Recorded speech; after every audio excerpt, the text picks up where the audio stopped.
Un balado de 37e Avenue.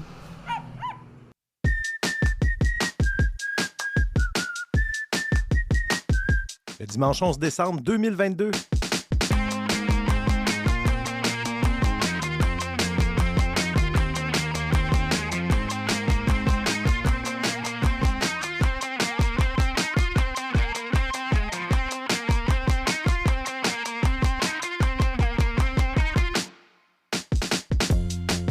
Steve Proulx au micro du balado de la culture médiatique. Merci d'être là chaque dimanche. Je ne sais pas si vous nous écoutez pour la première fois ou si vous nous écoutez régulièrement, mais en tout cas, je vous remercie de nous écouter. Point. 22e épisode déjà de ce balado. Ce sera le dernier avant la pause des fêtes. On va prendre le dernier épisode original avant la pause des fêtes parce que, bon, on va avoir peut-être 1 ou 2 épisodes de meilleurs moments. On va essayer de faire notre top des séries de l'année. Ça, ce sera la semaine prochaine. Puis peut-être l'autre semaine d'après. Ça dépend si ça me tente, dans le fond. Je pense.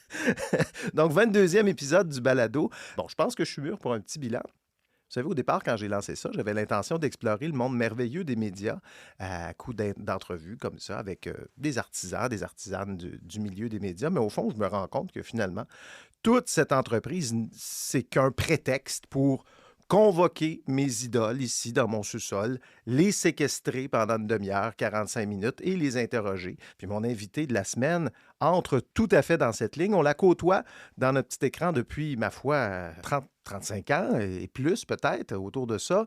J'ai beau chercher, j'ai absolument rien de mal à dire à son sujet. J'aime tout de Chantal Lamarre.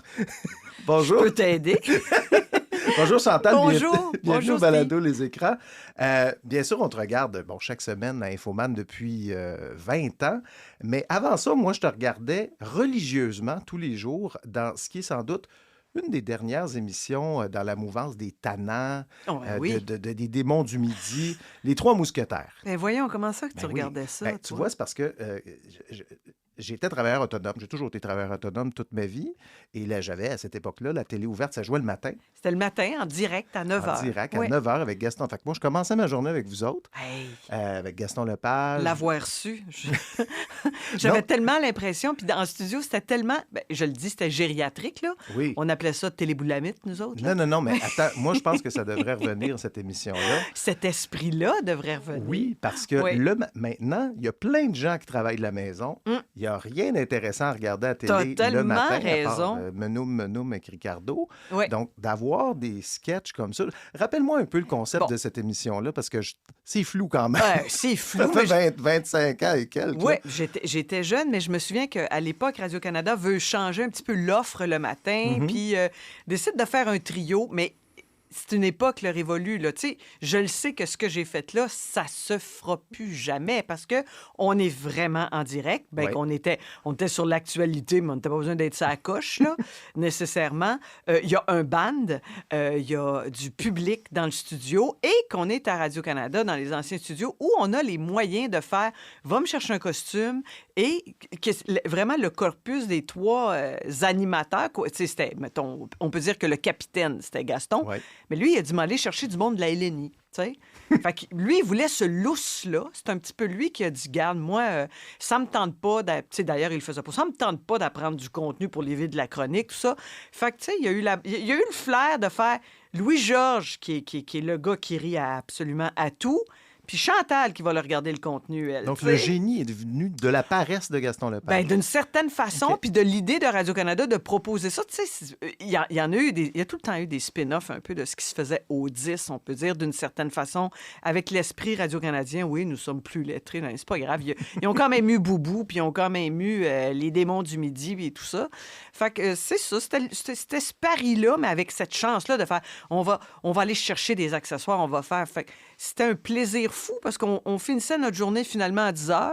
On regardait l'éphéméride du lendemain, puis on pouvait commander, tiens, on va faire un sketch semi-répété, semi-écrit, avec un petit éditorial sur des sujets de société qui était écrit par un gars de Crow, Michel Lessard. Puis, tu sais, Et toi, Mon- ça a été ton tremplin, là, parce que Ben- tu étais connu, mais pas tant que ça. à Non, cette non, époque-là. Moi, qu'est-ce que je faisais? On fais- te voyait dans RBO de Oui, temps en oui. temps. Non, moi, tu sais, j'étais une actrice montante, mais c'est très, très, très difficile. Toute ma vie, je vais rester avec une espèce d'empathie incroyable pour ceux qui se battent pour vivre de ce métier-là, parce que quand même, je jouais, là. Je faisais des spectacles de théâtre, mais entre les deux, des fois, il y a beaucoup de temps. Fait qu'il y a plus d'argent. Ça s'amenuise. Puis l'idée, à un moment donné, mon Dieu. Je veux dire, entre les contrats, entre les acteurs, contrats, OK. oui. Tu sais, je veux dire, si tu veux, là. Ouais.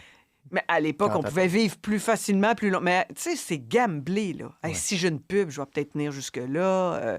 Il y aura un théâtre d'été, il y aura... Tu Mais sais, toi, tu as mais... été la femme des grands projets. Là. C'était des longs projets. Là. Ça a duré 5 ans, les Trois Oui. Mousquetaires. Oui. Puis c'est ce qui t'a donné le tremplin, j'imagine, pour Infoman, parce que c'est arrivé, quoi, tout de suite après? Ça doit être là que j'ai rencontré Jean-René Dufort. Mais ce que je voulais te dire avant, c'est que Ouais. j'ai vu une émission britannique qui s'appelait...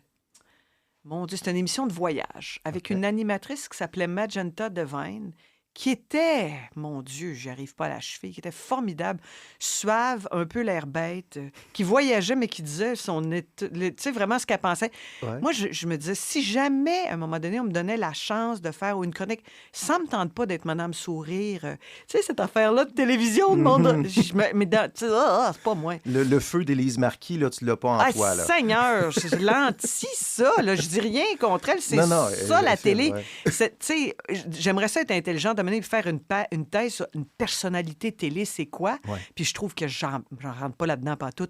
Fait que c'est un peu normal qu'avec Jean-René, il y a eu quelque chose. Avec Jean-René, c'est la seule fois dans ma vie où moi, je me laisse porter par les affaires. Je manque cruellement d'ambition. J'ai pas l'appel de me vends bien mal. Mais quand Jean-René Dufort était apparu à la télé, le monde me disait, on dirait ton frère. C'est vrai, hein? C'est vrai. Oui, mais pourtant, pas du tout. Là. Tu sais, c'est un esprit cartésien. Ouais, Puis, ouais, ouais. Non, mais c'est vrai que vous avez un air de parenté, effectivement. ouais, dans, je sais pas, deux Mais bébés. physiquement et psychologiquement, là, je veux dire. vous Quelque êtes, part. ouais, quelque part. Ouais. Quelque part. Fait que c'est la seule fois que j'ai comme manifesté un peu dans le cosmos de je travaillerais bien avec ce garçon-là. Puis là encore, c'est comme quelque chose qui a perduré. C'est une chance. C'est une grande, grande chance. Quand on vit ça comme ça, ben t'as moins d'amertume un peu parce que c'est dur. Puis tu perds tous tes jobs, puis tu te fais tasser, puis on te prend pas de toi. Puis... Fait que quand t'as quelque chose qui dure un peu, ça aplanit tout ça. Infoman, ça dure. T'étais pas là depuis le tout Oui. début, hein? Depuis le Ah début. oui, oui, oui. Je pensais que c'était 2001. Non, moi, OK. depuis 23 ans. Depuis Ah, le, oui. OK, depuis le jour 1. OK. Je pensais Oui. que tu étais arrivé un petit peu après. Bon, Non, OK. c'est MC qui est arrivé un peu après. OK. Oui. Oui. Tu en as fait. Là, il faut qu'on reparle du dernier épisode. Ben, en fait, de celui d'il y a 2 semaines, là, tout dépendamment de quand vous écoutez cet épisode. Je pense que c'est un grand moment de télé qu'on a vécu jeudi dernier. Écoutons un extrait. Mais vomir m'a toujours rendue moins jaseuse un peu. On va faire attention à tes cheveux. Faut juste insérer ça en joue. Le dernier jour, je regrette de ne pas répondre au téléphone quelque part.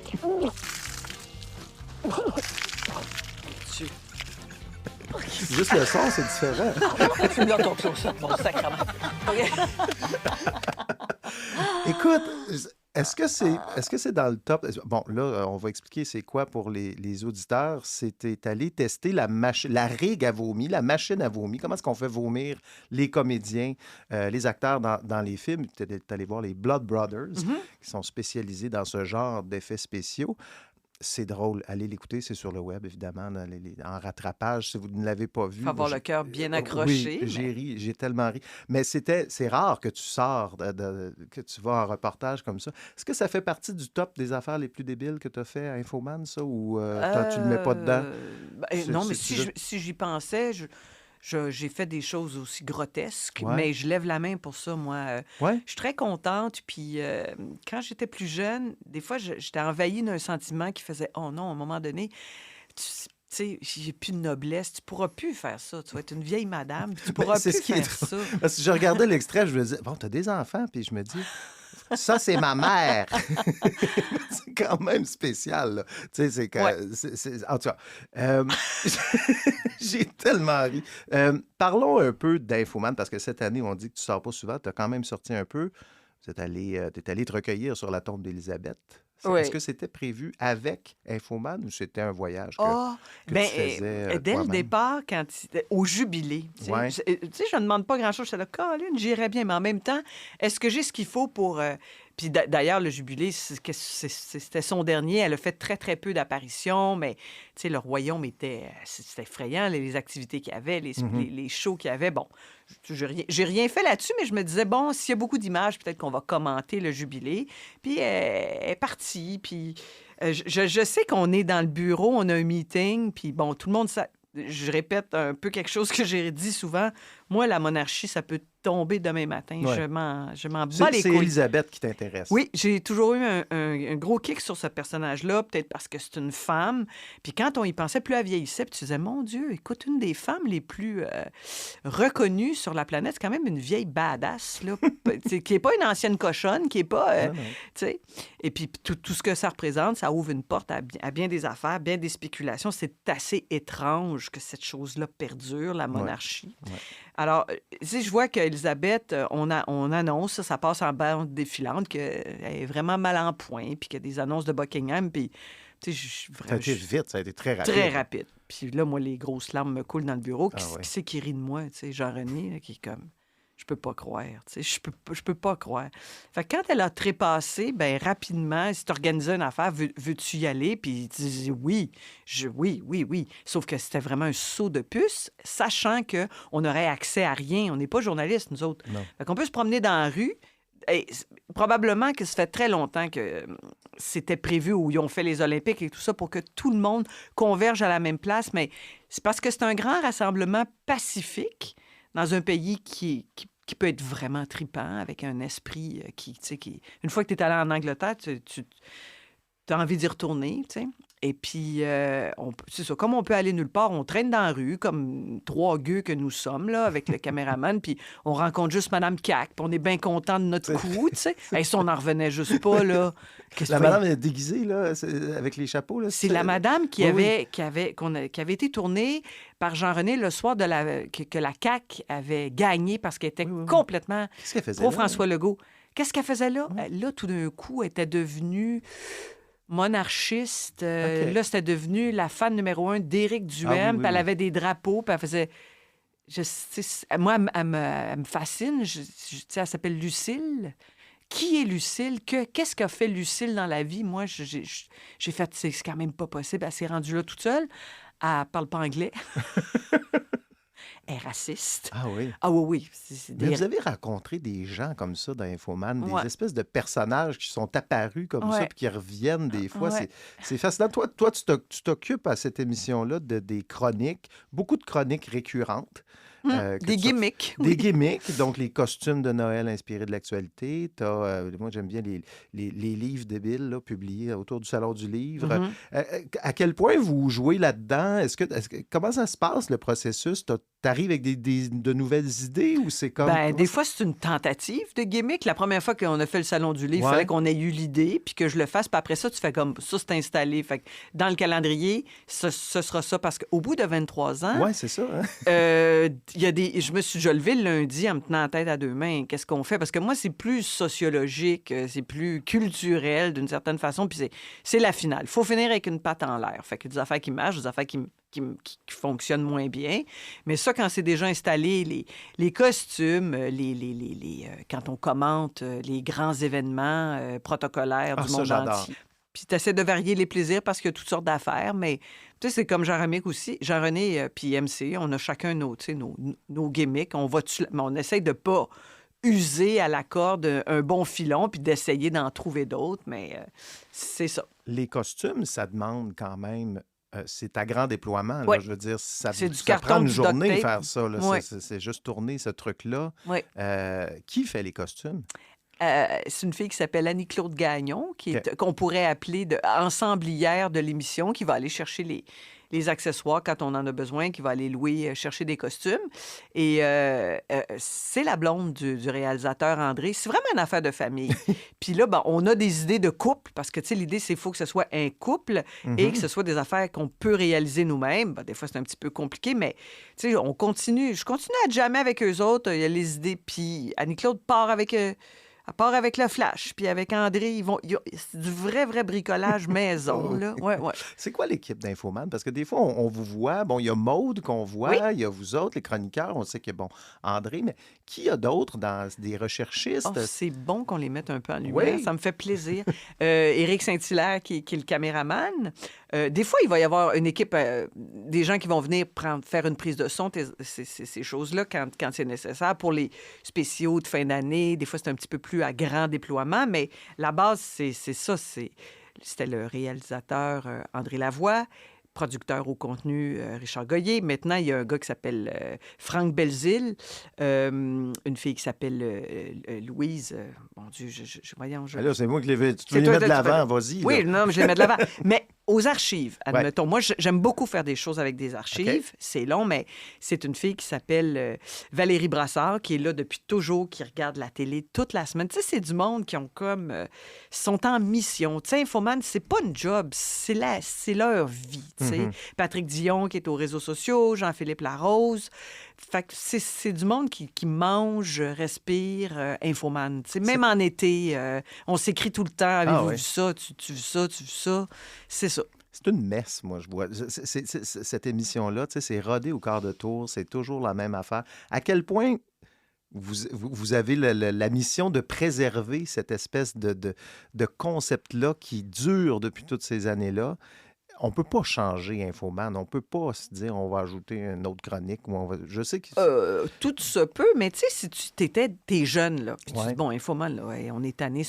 C'est très long avant d'avoir cette permission-là. OK. Tu sais, c'est comme si on s'était acheté. Puis tu dis, voulez-vous participer à Infoman? Bien, avant, c'était pas oui tout de suite. Là, c'est pas mal oui tout de suite. OK. Tu sais, puis même, tu fais un vox pop, puis il y a des jeunes qui, juste en voyant le micro Infoman, ils ont envie ou pas du tout, là, mais tu sais, c'est long avant d'avoir c'est une sorte de crédibilité, une sorte Juste de... les politiciens qui Ouais, commentent « tu vas passer à Infoman avec ce que tu as dit. » Tu sais, c'est devenu vraiment... Ouais. Je fais le parallèle avec... un bon moment donné, ça va finir, cette émission-là, malheureusement, c'est sûr. Je regarde ce qui est arrivé le printemps dernier, que la soirée est encore jeune, qui avait 10 ans seulement, et puis ils sont partis, puis il y a eu un festival d'accolade partout. Qu'est-ce que tu espérerais, toi, quand Infoman va être retiré? Qu'est-ce que tu aimerais qu'on garde, qu'on retienne de cette émission-là? Wow. C'est une grande question, hein? Bien, c'est-à-dire que c'est pas bien le genre de la maison d'attirer l'attention. Déjà, quand ça a fait comme 20 ans... Ouais. Tu sais, on a fait une soirée spéciale où des gens, tout le monde l'écoutait ensemble dans une grande salle. Puis après ça, il y avait eu des questions. Mais sinon, on n'attire pas bien l'attention. On a tous la même nature, assez, je te dirais, low profile, paradoxalement, pour du monde qui font de la télé. Qu'est-ce que j'espère? Je n'en ai aucune idée. Je sais qu'il y a des générations de jeunes maintenant qui ne regardent jamais, ne connaissent pas la télé. Je me dis, à un moment donné, il va rester des gens de mon âge ou un peu plus jeunes qui vont dire... c'est vrai que... C'était vous autres, là, la gang qui se déguisiez. Puis mais... Quand tu as commencé ça, toi, tu étais dans la fin trentaine, Jean-René plus jeune. Est-ce que votre public vous a suivi? Ou est-ce que c'était une émission pour les jeunes? C'était l'actualité pour les jeunes, je me souviens. Est-ce que le public a vieilli avec vous? Ou Je crois que c'est assez tous âges. Ouais. Moi, des fois, j'entends du monde dire j'ai commencé à regarder ça avec mes parents, puis maintenant, je suis un adulte, je l'écoute, puis j'ai entendu du monde maintenant, j'ai fait découvrir ça à mes enfants. C'est parce que c'est une porte sur l'actualité, c'est un regard aussi sur les choses. Je pense que pendant la pandémie, étonnamment, il y a du monde qui ont comme raccroché. OK. Ou du monde qui se sont mis à regarder Infoman, qui le regardaient peut-être pas avant. C'est une impression. C'est difficile de quantifier ce genre de choses. Mais, tu sais, pendant la pandémie, c'est une initiative de Jean-René parce qu'on ça passait dans la trappe comme tout le reste. Puis il a dit, s'il y a quelque chose qui peut survivre, c'est ça. On n'a pas de studio. On est indépendant. un bâton de hockey au bout Un du bâton micro. de hockey. Moi, j'ai fait plein d'affaires en Zoom avec plein de monde. Ça marchait. Fais-moi ton bout de sketch de chez vous. Je vais te parler en Zoom. Puis, tu sais, ça se pouvait. Puis, je trouve que ça enlevait un peu de lest là, sur la lourdeur des confinements. Revenons à tes débuts, Chantal. Tu es une enfant de la télé. Je suis une vraie enfant de la télé. Je suis vraiment, vraiment marquée par la télé que j'ai vue dans ma petite enfance. Et puis, c'est pas quelque chose que tu t'admets facilement si il y a personne autour de toi qui fait ça. T'as pas l'émulation, t'as pas le... Puis, tu sais, je suis pas le genre d'enfant qui s'est dit, moi, je vais être là-dedans, je vais être dans la boîte, je vais être... Sauf que c'est vraiment, vraiment ce qui prenait toute la place dans ma vie. Te rappelles-tu de cette entrevue? 2017, Télévision du Sud-Ouest. Grande entrevue. Ben, tu voulais faire partie de cette expérience, de cette boîte, avec moi, mon père appelait ça la boîte à grimaces, là. Tu voulais être dans la boîte à grimaces. J'ai dit ça, oui, j'ai dit ça, j'assume, là, c'est pas j'ai honte, qu'est-ce que j'ai dit là, mais je savais dans quelle gang je voulais être. Ah. Puis c'était, mon chemin, c'était plus le théâtre avant, puis j'y serais restée volontiers, tu sais, c'était... Tu as étudié en théâtre à l'UQAM. Ouais. J'ai fait du théâtre rapidement. J'étais très, très chanceuse. J'y étais fort heureuse, mais bien, j'avais peut-être quelque chose d'un peu hyperactif, peut-être un besoin de faire quelque chose d'autre. J'imagine que c'est là que tu as rencontré les gars de RBO. Parce que Oui, bien, on vous êtes était à dans les mêmes l'université en années, même... c'est Oui, ça? oui. Donc, parce que tu as comme moi, la première fois que je t'ai vu, c'était à Rock et Belles Oreilles. Ouais. Comment ça s'est passé, ta rencontre avec RBO? C'est passé par qui? C'est des gars de com, puis Ouais. nous autres, on est du monde de théâtre, puis mon Dieu, si tu veux tout savoir. Je veux tout savoir. Yves Pelletier est le coloc de mon chum. Ah! Oui. Fait que c'est sûr Ton que... chum de l'époque, là, pas celui Oh mon d'aujourd'hui, Dieu, là. oui, mon Dieu, de l'époque OK, lointaine, OK. oui. Mais il y a un lien, puis on se croise, puis tu sais, l'UQAM, c'était quand même un Moses de beau bassin, là, parce que tu sais, on passait, les gens de théâtre proches de ceux des coms, on les aidait à tourner leurs projets de télé, puis de petits films et de tout ça, puis on était les muses de ceux qui étaient en art plastique, tu sais, fait que c'était vraiment une très, très, très belle époque. Pour moi, c'était euphorique, c'était bien exaltant. Je suis bien contente d'être... Quand j'entends du monde... chier sur l'UQAM, j'ai mal, tu sais, parce que, ben oui, moi, ça fut mon alma mater, puis ça offrait bien des possibilités. Fait que je me rappelle que Rock et Belles Oreilles, c'est une émission de radio à CIBL. Ouais. Et puis que les gars disent, ben viens, on aura besoin de voix de plus. Puis à un moment donné, l'émission commence. Mais c'est vrai que c'est une grande chance parce que Rock et Belles Oreilles, ça part à télé, mais ça part en Lyon. Là. C'est vraiment, là, tout le monde regarde ça. C'est fort. Là. Puis le fait d'avoir fait une petite participation là, c'est comme avoir fait le Ed Sullivan. Hein, quelle chance, mais quelle, tu sais, puis ça mettait une petite valeur sur Ça ce t'a que donné t'étais. une couleur, parce que, Probable. bon, t'as fait Sans limite Oui. après. Ouais. C'était Yvon. Je me rappelle vaguement de cette émission-là. C'était avec Yvon Deschamps. Oui. Ça n'a pas duré longtemps, ça, cette affaire-là. Samedi PM. Ouais. C'était toutes des émissions d'humour, de sketch. Ouais. Ta couleur, la couleur Ouais. de ta carrière est née là. Tu as décroché ton premier rôle au cinéma en 89. J'ai même un extrait de ça. Arrête. Est-ce que vous viendriez danser, s'il vous plaît? Une autre fois, peut-être?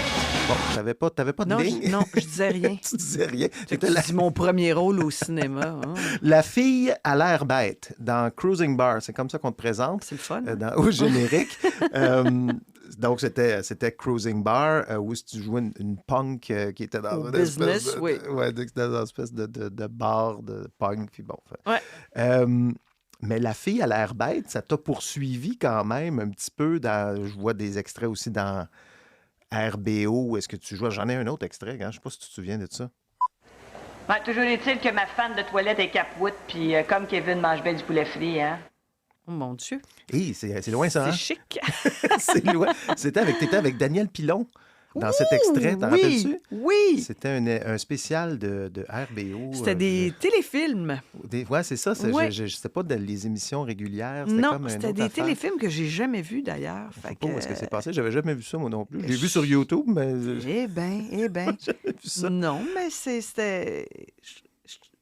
Ça me dérange pas d'être l'air bête de service parce que j'ai une telle bonhomie dans le fond de moi que tu sais, ça m'atteint pas. Là. Ça t'atteint pas. Si j'étais vraiment bête, là, ouais. On trouve d'autres choses sur YouTube, puis je veux te le faire entendre parce que ça aussi, ça m'a fait beaucoup rire parce que tu as fait de la chanson.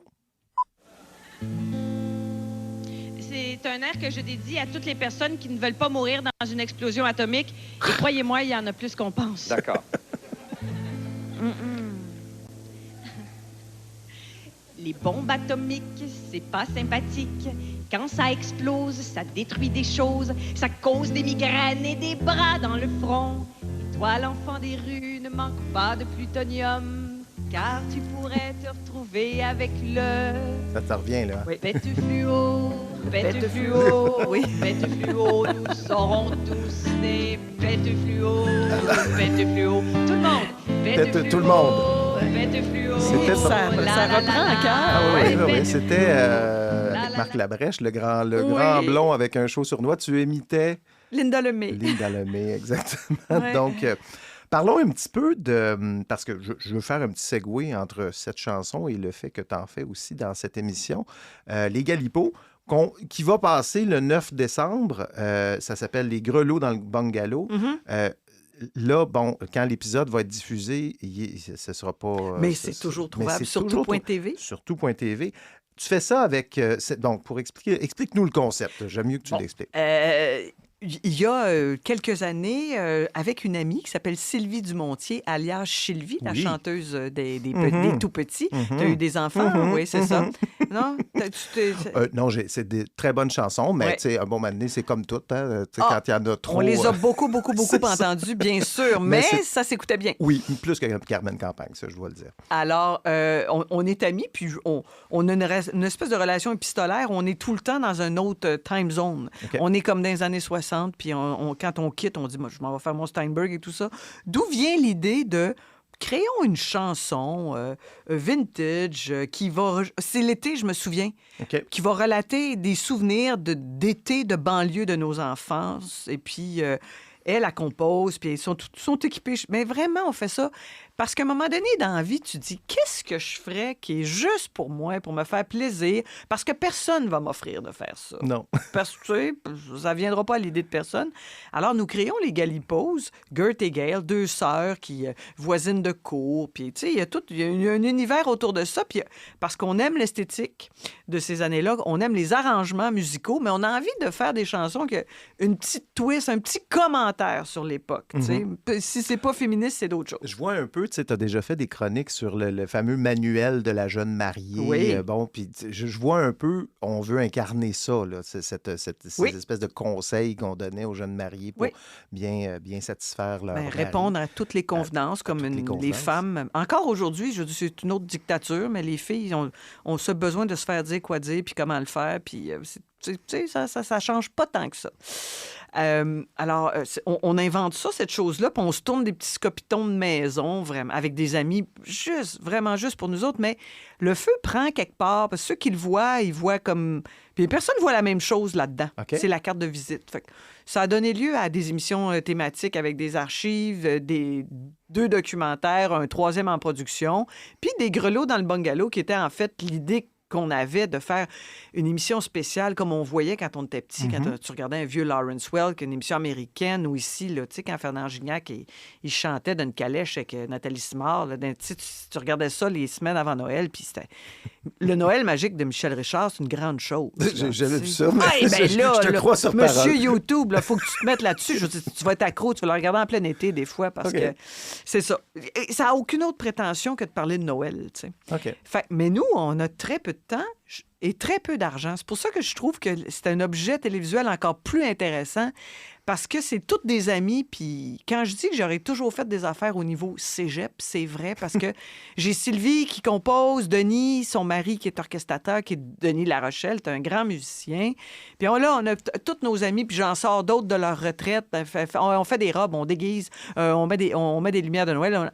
Et puis on réussit à créer cette petite patente-là qui ressemble à rien pour notre propre plaisir, puis, ma foi, pourrait donner l'envie à d'autres de faire ce genre de show-là où ça peut devenir un peu rituel. C'est peut-être le projet qui te ressemble le plus personnellement? Est-ce qu'on pourrait dire Oh, ça? c'est du moi beaucoup, Ouais. beaucoup et du Sylvie Dumontier. Ouais. C'est parce que, tu sais, c'est très moi, Infoman, mais c'est un univers de gars. Ouais. Tu sais, c'est ça. Fait que c'est, mettons que c'est en écarissant, puis en faisant, ah, l'essence... En fait, c'est 2 madames qui jouent aux petites filles. C'est juste ça, là. Ouais. Sylvie, tu la connais, c'est une amie? Vous Sylvie connaissez? Dumontier Ouais. fut une fille qui a travaillé beaucoup en télévision, Ouais. qui était une grande, grande recherchiste OK. et qui s'est un peu tannée de faire ça. Et puis, pendant sa grossesse de sa première fille, elle dit, moi, je vais faire des chansons pour enfants. Puis Sylvie, ben ça vraiment, ça Ça l'a a décollé occupée, ça a énormément, décollé. Puis c'est une fille qui est très, très, très créative dans la vie. Puis ensuite, a fait toutes sortes de choses autour de la musique pour la petite enfance. Puis d'autres affaires. Elle fait des shows solo. Puis c'est une grande, grande artiste. Qu'est-ce qui t'intéresse? Qu'est-ce que tu as le goût de faire pour la suite des choses? Là? Disons, un projet qui pourrait se faire, puis que tu aimerais faire. Avant, je disais toujours rien parce que OK. c'est comme s'il est possible, j'allais sauter d'un galet à l'autre, puis OK. traverser la rivière. Puis... Mais là, maintenant, je vois la fin, là, tu sais. C'est pas moi la première dessus de la pile. Puis en même temps, c'est miraculeux que je fais encore des affaires. Tu sais, que je fasse Culturama, là. C'est vrai, on n'a pas parlé de Ben ça. non, mais c'est pas T'as grave. été en On parle nomination pour ça. tellement d'affaires. Mais c'est parce que tu as beaucoup d'affaires, effectivement. Je fais de la radio la fin de semaine. Je me sens hyper privilégiée, reconnaissante. La gratitude me sort par tous les pores de la peau, moi. Parce que je suis quelqu'un de gêné. Parce que je m'expose pas sur les réseaux sociaux. Parce que, tu sais, on dirait que j'ai pas le grand entre-gens du monde qui savent si bien composer avec un statut de... Moi, j'ai pas ça pantoute. Donc, tu disais... Alors, ultimement, maintenant, là, je peux le dire, là, mais c'est parce que je sais pas dans quelle forme, de quelle façon, mais je trouve que le plaisir... Je retournerais faire quelque chose sur la scène. OK. Je serais-tu tout seul? J'ai tout le temps eu l'impression que personne ne se déplacerait pour ça. Mais je me dis, ça serait peut-être le test ultime, puisque moi, je suis rentrée chez tout le monde, le matin, dans des émissions quotidiennes, à la radio, tout ça. Mais tu sais, vraiment, je vois quelque chose de très signé, tu sais, à l'image des Galipos. Personne ne fait ça. Moi, je le propose, puis bien humblement, si ça vous tente, venez faire un tour ou... Tu as fait la mise en scène du spectacle de Christian Bégin Oui. qui roule là. Oui. Est-ce que c'est un peu Mais placé je ses regarde pions? ça, puis je Ouais. fais comme, j'ai pas en tout ni son aura, ni sa espèce de force. Là. Il est tout seul dans la salle Albert Rousseau, puis j'ai tout le temps, ça se crispe dans mon ventre quand je le regarde, d'admiration, puis de « Mon Dieu, mais tu sais, la salle se remplit, puis c'est ce bourdonnement au début, puis il apparaît comme le Messie, puis je le sais que j'ai pas ça, je souffre pas de ça, mais j'ai autre chose, puis non, mais je le sais aussi qu'il vit une grande affaire. Ouais. Tu sais, que la vague de rire... Il là... n'avait jamais fait de scène, lui. Oh hein? non, c'est son troisième show C'est du son troisième show Il d'humour. commence en disant qui avait les deux premiers, puis Ah, il y a ben, personne... Non, J'avais pas vu ça, je pensais que c'était son premier. non, OK. mais on lui a proposé ça, puis il a Ouais. fait OK, je me commets, je le fais. Le premier qu'il avait fait, ça s'appelait J'ai une orangeade sur toi, I've got a crush on you, puis c'était un fou qui parlait de sa vie, mais il la mettait tout le temps en relation avec des chansons de Frank Sinatra. OK. Mais ça finissait plus de finir. J'avais été un petit peu dans ce projet-là, quelques idées que j'avais données. Puis, mais là, tu sais, c'est pas le même format. Là, Non. tu sais, il est sur l'affiche avec ceux qui vendent, ceux qui remplissent les salles, ceux que les diffuseurs achètent, les humoristes. tu sais. OK. Il est à ce niveau-là. Moi, je serais jamais capable de... Tu sais, tu mets Marianne Mazza, puis moi, là, j'existe plus. Je m'auto... dans le cosmos. J'aimerais ça qu'on Ouais. passe au questionnaire de proue. Ah ouais, vas-y, Prou. Le questionnaire de proue.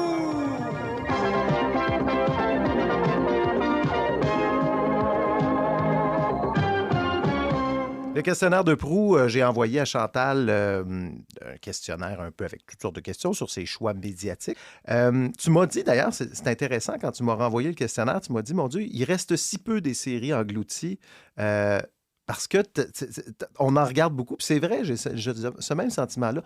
On consomme beaucoup de séries, mais il reste pas grand-chose en bout de ligne. Quand quelqu'un nous demande c'est quoi les plus marquantes, tu sais, je sais pas, tu reviens à Mad Men, tu dis, voyons, j'en ai vu des tonnes après ça, là, Ouais, mais...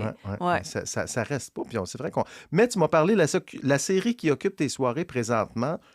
On m'a déjà parlé de Nathan Fielder, Ouais. mais pour une autre série, un autre projet qu'il avait fait, toi, c'est The Rehearsal. Oui, C'est quoi là, ça? je l'ai commencé, puis ça a fait ça, là, ça va être mon nanan là, Ah oui? du temps des fêtes. Ben, c'est une espèce de patente méta où lui, Nathan, fait un personnage d'un gars qui dit j'offre un service.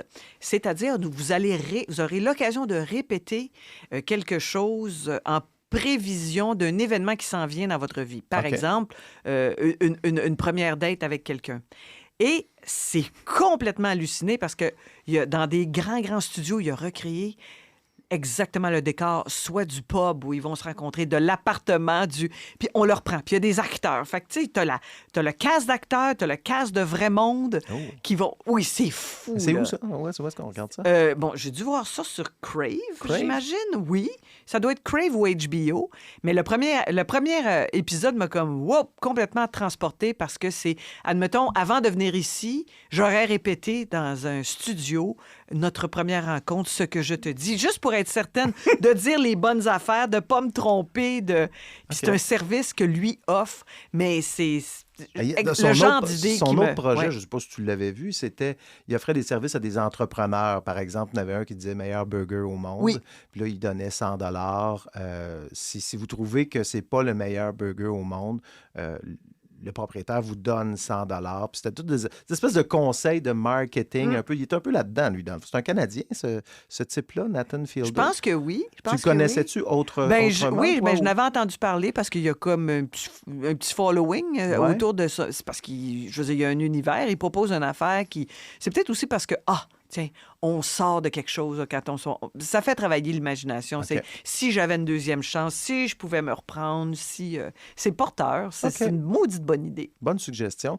L'autre série, la série que tu as tatouée sur le cœur, tu me dis, je parle de cette série constamment. Personne n'a réussi à passer au travers du premier épisode. Ça s'appelle Veneno.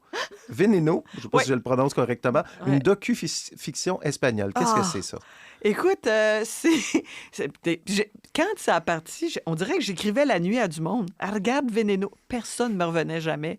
Tu sais, comment c'est comme Tony Truant, C'est où les ça séries. d'abord? Où est-ce qu'on regarde ça? Je crois que Veneno, j'ai dû voir ça sur HBO. HBO. OK. Je pense que oui. Je Donc, pense que oui. Crave, OK. Crave HBO. D'accord. C'est l'histoire authentique de Christina, qui était une des premières trans en Espagne dans les années 90 à être populaire, utilisée dans les talk shows. Mais tu sais comment est-ce qu'ils sont comme bigarrés, plus que colorés, criards finalement.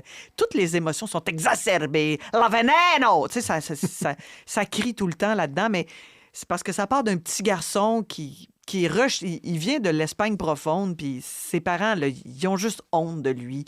Ils veulent rien savoir de ce qui est parce qu'il est expansif, puis parce que il se projette toujours dans quelque chose qui peut pas être du tout. Il y a un ami qui est gay, puis ça arrache le cœur parce qu'il mange des volets. Tu sais, puis à un moment donné, il va au bout de ce qu'il veut être. Il veut être une femme, tu sais. Mais trans, à l'époque, tu ne peux pas envisager rien d'autre que d'être une prostituée dans une espèce de parc au cœur de Madrid. OK. C'est glauque. Ouais. C'est Mais vraiment... tu me dis que c'est une docu-fiction, Oui, ça veut dire que parce c'est que la tourné- Veneno OK. a existé et il reste beaucoup d'archives d'elle. Alors, tu sais, tu peux en même temps, c'est un peu le trip que tu faisais pour Staircase. Tu regardes l'épisode, puis après ça, tu vas faire « Mon Dieu, et s'est-il vraiment confronté à sa mère dans une émission de télé qui le regarde puis qui dit que c'est un déchet? » Et oui, en réalité, tu peux trouver cet extrait-là. Puis d'autres fois, c'est juste des images visuelles où tu vois vraiment Christina qui est en train de vivre pour les caméras, parce que c'est tout ce qu'elle cherche, Parce qu'elle a eu finalement, un de succès, l'attention. là, cette personne-là, elle a eu... Indéniable. Très connue. Là. Indéniable. Et puis, très connu, puis certaines chansons aussi, encore dans les bars gays, c'est emblématique. Mais tu sais, c'est une histoire beaucoup plus... C'est pas... Mado, c'est pas sordide, là, même si on faisait quelque chose autour de Luc, là, c'est soft, là, tu sais. Mais non, la Veneno, c'est comme une grande chose. Puis, tu sais, l'ami avec lequel on a bondé Veneno, il se retrouve à un moment donné dans le parc à Madrid l'été passé, puis il m'envoie un petit clip, il tourne, puis il y a une plaque commémorative de l'arbre autour duquel elle se tenait souvent, tu sais, puis il pleure à chaudes larmes. Bon, puis, mais écoutez, je vais mettre le lien dans mon... puis si vous êtes capable de passer par-dessus 3 épisodes, je vous donne 100$ comme Nathan Fielder. Tabarnouche. C'est dit. La série que tu aurais aimé écrire, réaliser ou jouer dedans, Julia, sur la vie de Julia Child, la fameuse... la Ricardo de jadis. C'est drôle, il y a comme un lien avec les Galipots, avec la reine Élisabeth, on dirait. C'est comme j'ai l'impression que c'est comme dans la même soupe culturelle. Est-ce que je me trompe un peu dans tes intérêts? Est-ce que c'est... Non, mais je pense que l'intérêt de Julia Child, c'est de penser que cette femme qui était, mon Dieu, la jouissance incarnée, le plaisir des sens, de manger, très amoureuse de son mari, très intuitive, les débuts de la télé... je ne sais pas à quoi je réagis. Peut-être au fait que c'était une femme qui était plus jeune, puis que tout d'un coup fait de la TV câblée, puis que les réalisateurs font toute la grosse madame, on n'en veut plus, mais que malgré elle, il y a un grand succès. Je trouve ça très, très beau. Je trouve ça très sain. Je trouve ça... revenir à, c'est ça, le plaisir de diffuser de la culture, ne serait-ce que de la culture culinaire, pour des Américains qui ne savaient pas manger, apprendre tout à coup l'existence du coq au vin. Britannique, moi, Julia Child, non, je me trompe? Elle a une espèce d'accent de Boston. OK. Très lettré, un mari très lettré aussi. C'était devait être l'accent outremontois, là, tu sais, si on cherche un équivalent. Mais non. Et puis, c'est juste beau, puis drôle, puis... ouais. Julia Child, ça, c'est sur Crave aussi, je pense. Hein? Je pense que oui. Je pense que oui. De toute façon, je vais mettre tous ces liens-là dans les infos de l'épisode.